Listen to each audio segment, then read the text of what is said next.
Time মতো পানি জমা থাকে কিন্তু টাইম মতো পানিটা পাওয়া জানো, যার কারণে আগুনটা আরো মানে উতল হয়ে বাড়ি গেছে কই। টাইম মতো পানি পাওয়া যায়। দোকান পুড়ে যাওয়া, যাদের লক্ষ টাকা কিংবা ক্ষয়ক্ষতি হয়েছে, যারা ভুক্তভোগী, ওনাদের অভিযোগ হচ্ছে ফায়ার সার্ভিসটা ঠিক। এই যে দেখুন এখানে হচ্ছে ফায়ার সার্ভিসের গাড়ি, কিন্তু গাড়িটা এত সুন্দর, এত কোটি টাকার দামি গাড়ি, কিন্তু অকেজু, কোনো কাজের নয়। আবার এই হচ্ছে অফিস, আর এখানে দেখুন মাত্র 5 মিনিটের দূরত্ব, এই দূরত্ব থাকা সত্ত্বেও 5টা দোকান পুড়ে যায়।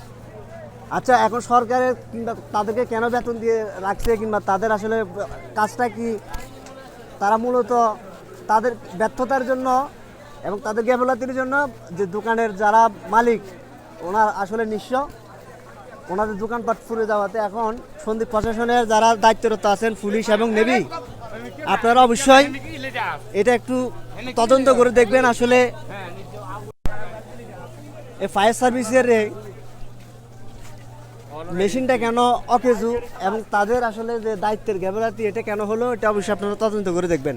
কোনো চাকরি দরকার নাই। কিন্তু দোকান ফায়ার সার্ভিস এটা কি আসলে অফিস নাকি? এটা হলো ভাতাবাজি। আচ্ছা, এখানে তো এখন এত বড় একটা সাধারণ একটা ফায়ার সার্ভিসের যে মেশিনটা, এটা কিন্তু অকেজু। সন্দীপের মানুষ অসচেতন, এখন দেখা গেল যে সন্দীপের মানুষ অসচেতন। এখানে এত প্রতিবাদ করার কয়টা গাড়ি পুড়ছে? সন্দীপের এত নেতারা কোথায় এখন?